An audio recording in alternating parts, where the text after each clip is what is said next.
시간에 대해서 얘기를 좀 해보려고 하는데요. 시간이란 무엇인가 이렇게 책이 있어요. 물리학에서 보는 시각이 따로 있고요. 의학이나 생물학에서 보는 시간이 따로 있고요. 철학에서 보는 시간이 따로 있어요. 여기 다 비즈니스맨이시니까 오늘은 기업의 자원으로서의 시간에 대해서 한번 생각을 해보려고 그러는데요. 우리가 밥을 먹어야 일을 하잖아요. 그 다음에 차는 휘발유를 넣어야 차가 다니지 않습니까? 마찬가지로 기업은 자원이 있어야 되는데 기업의 자원은 뭐냐? 돈, 사람, 시간이에요. 돈, 사람, 시간. 이 세 가지가 있어야 되는데 보통 사람들이 인력을 어떻게 구성할 거냐, 돈을, 사업자금을 어떻게 마련할까는 많이 생각하는데 시간을 어떻게 잘 관리할 거냐를 생각을 못 하는 거예요. 생각 안 하고 사는 거예요. 근데 시간이라는 게 굉장히 중요한 회사의 자원이다. 경영 자원이다. 라고 말하는 사람이 있어요. 이 사람이 누구냐면 피터 드러커라는 분인데 이분이 경영학의 컨설팅 분야의 아주 최고봉이에요. 돌아가셨는데 이분이 여러 가지 책을 수십 권 쓰셨는데 그 중에서 자기 경영 노트라는 제가 책을 한번 봤거든요. 거기에 시간편에 보니까 시간의 특성이 세 가지가 있다는 거예요. 첫 번째 특성은 뭐냐면 시간은 비탄력적 자원이다. 비탄력적 자원. 늘어나고 줄어들 수가 없다는 거예요. 우리 아까 기업의 자원이 돈, 사람, 시간이라고 했는데 돈은요 힘들긴 힘들어도 어려우면 융자를 받을 수 있어요.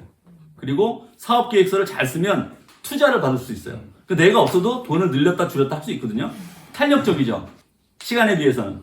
그 다음에 인력은 원하는 상황에 따라서 늘렸다 줄였다 할 수 있어요. 근데 시간은 늘렸다 줄였다 할 수가 없어요. 비탄력적 자원이다. 이렇게 얘기를 하고요. 두 번째는 소멸성 자원이라는 거예요. 소멸성 자원. 뭐냐면 돈은 내가 올해 10억 예산을 만들어놨는데 상반기에는 좀 아끼고 후반기에 많이 써야 될 것 같아. 그럼 상반기에는 2억만 쓰고 하반기에다 8억을 쓰자. 상반기 좀 아끼자. 이게 돈은 되잖아요. 인력도 초반에는 조금 덜 공급하다가 나중에 사람이 필요할 때 인건비가 많이 들어갈 때는 중간에 확 투입했다가 마지막에 인건을 줄이고 이렇게 하는 거예요. 늘렸다 줄였다 할 수 있어요. 구글이요 작년에 12,000명을 해고했습니다. 엔지니어를. 올해 3만 명을 해결되게. 그러니까 기업 상황을 봐서 인력은 늘렸다 줄였다, 돈도 투자받았다 아꼈다 저렇게 했다가 상반기에 줄였다가 나중에 다 가능한데 시간은 저장이 안 돼요. 소멸이에요. 오늘 안 쓰면 무조건 다 소멸이에요. 그게 굉장히 그 중요한 특성이다. 소멸성 자원이다. 그런 특성이 있고요. 세 번째는 대체 불가 자원이다. 야 돈이 안 되면 몸으로 때워 뭐 이런 말 많이 하잖아요. 다른 걸로 때울 수가 있어요. 근데 시간은 사거나 빌리거나 남들보다 더 많이 가질 수가 없고 1년 365일 하루 24시간이 누구에게나 똑같이 제공되는 거예요. 그래가지고 우리가 죄를 졌을 때 깜빵에 가잖아요. 그게 제일 합리적이고 평등한 처벌이라는 거예요. 왜냐하면 잘못했을 때마다 돈을 받으면 대기업 총수들은 1년 깜빵 갈래 100억 낼래 그러면 대기업 총수들은 100억 내죠. 근데 나 같은 사람한테 야 1년 깜빵 갈래 100억 낼래 그러면 1년 동안 100억 못 버는데 깜빵 1년 갈 수밖에 없잖아요. 그래서 돈으로 처벌을 받으면 되게 불공평해지는데 시간은 누구에게나 똑같잖아요. 1년 동안 깜빵 그러면 가난하거나 부자거나 대기업 총수거나 똑같이 가는 거예요. 그래서 감옥에 수감하는 것이 제일 공평한 처벌이 아니겠느냐 이런 이야기들을 합니다. 기업에서 관리해야 되는 게 돈하고 사람뿐만 아니라 시간이 굉장한 자원인데 우리가 이걸 까먹고 있다. 이 얘기를 피터 드러커가 한 거예요. 시간은 사업의 무기가 될 수 있어요. 예를 들면 우리가 삼성에서 사업을 이제 한 20년 하고 있는데 삼성에서 고객이 시간이 많을 때 그럴 때 야 올해 하반기에 한 10억 정도 예산이 잡혔는데 그 기획서 좀 써봐. 그러면 시간이 고객 쪽에 많잖아요. 6개월 이상 있잖아요. 그러면 업체를 A, B, C, D 한 4군데, 3군데 해가지고 기획서를 받아가지고 검토를 하다가 어차피 우리 일 시킬 건데 시간이 많잖아요. 야 B는 이걸 이렇게 해준다는데 너는 왜 이거밖에 안 해왔어? 좀 더 해봐. 그럼 우리 거 이용해갖고 또 D한테 야 어해도는 이렇게 했는데 니는 좀 더 해봐. 그럼 계속 사방을 쪼는 거예요. 근데 누가 시간을 없어서 고객이 시간을 갖고 있잖아요. 우리는 계속 끌려다니는 거예요. 여기는 8억인데 왜 니는 10억이야? 여기는 7억 해준다는데 야 2억만 깎아봐. 그리고 시간 때문에는 계속 우리는 급한데 저쪽은 느긋하니까. 근데 항상 우리가 질 수만 없잖아요. 예를 들어서 7월 8월이 넘어갔는데 갑자기 임원이 불러가지고 야 올해 중점 사업으로 3가지 했는데 이거는 왜 시작도 안 했어? 야 8, 9월 내로 빨리 스타트해. 근데 지금 8월인데 빨리 스타트를 하려는 거예요. 그럴 때 다급하게 전화가 와요. 이사장 우리 나 저기 기획서에 말아 써줘. 언제 시작하는데요? 9월 아니, 다음 달 시작하는 걸 지금 쓰면 어떻게 해요? 야, 내가 급해서 그런데 써줘. 근데 내 견적을 내보니까 3억 정도 되겠거든요. 우리 5억 정도 될 것 같은데요? 좀 더 검토해볼게. 야, 임마, 갖고 와. 그러니까 결국 시간을 가진 사람이 사업을 또 이긴다.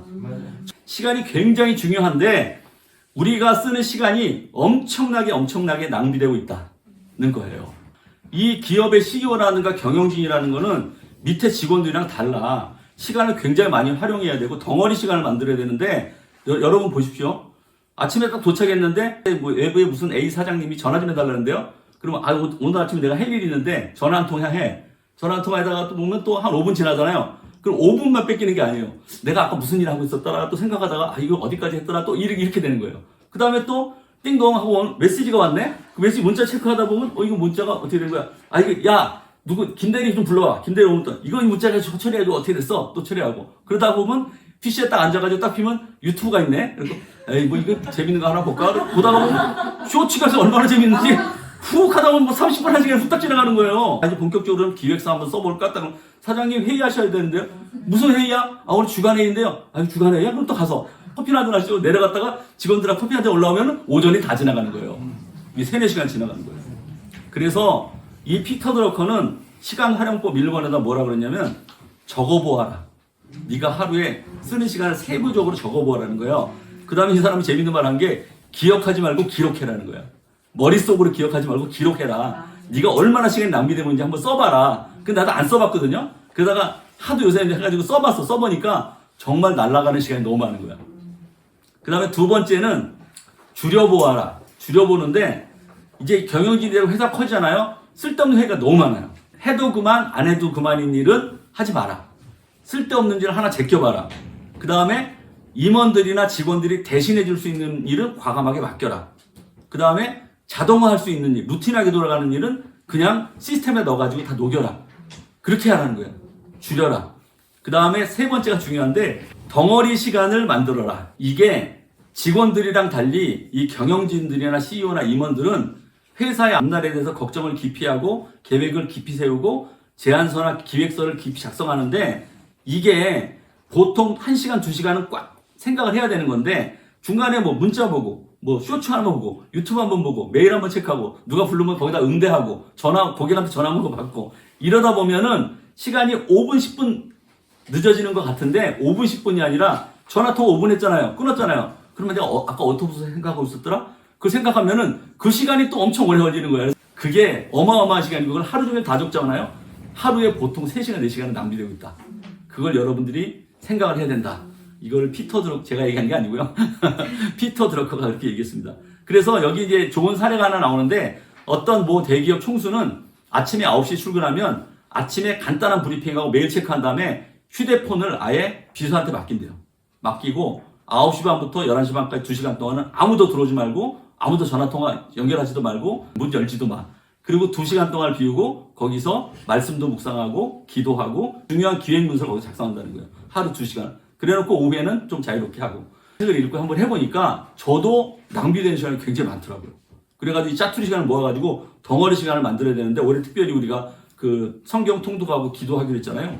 아침에 2시간을 만들어서 1시간은 말씀과 기도에 집중하고 1시간은 본인의 또 사업에 집중해서 시간을 효율적으로 잘 활용하는 저와 여러분이 됐으면 좋겠고 그 다음에 이 시간 활용은 여러분들이 회사 가셔가지고 직원들한테 반드시 교육을 해서 직원들 시간이 결국 회사 자산이에요. 그걸 직원들이 낭비하지 않도록 잘 관리하고 요새 또 골 때리는 게 자녀들한테 얘기해줘야 돼. 자녀들 지금 유튜브 이런 데 빠져가지고 공부를 막 도서관 가서 막 12시간, 뭐 14시간 공부했다는 거야. 근데 실제로 적어보잖아요. 유튜브 뭐 2시간 보고 친구랑 잡담하고 뭐 채팅하고 뭐 카톡하고 틀림없이 내가 도서실에는 10시간 앉아있는데 공부한 거는 2시간도 안 된다는 거야. 다 이게 보니까. 시간의 중요성, 시간의 활용에 대해서 본인도 우리 회사 직원도 또 자녀들도 손주들도 잘 가르쳐서 시간을 잘 활용해야 되겠습니다. 하나님이 주신 소중한 자원, 시간입니다. 시간. 아끼고 절약해서 최고의 시간 효율을 만들어서 가정도 사랑으로 가꾸고 기업과 일터도 효율적으로 운영하고 하나님 일에 봉사하고 헌신하는 시간을 확보해서 하나님께 더 충성하고 하나님 기쁘시게 하는 저와 여러분이 됩시다. 아멘.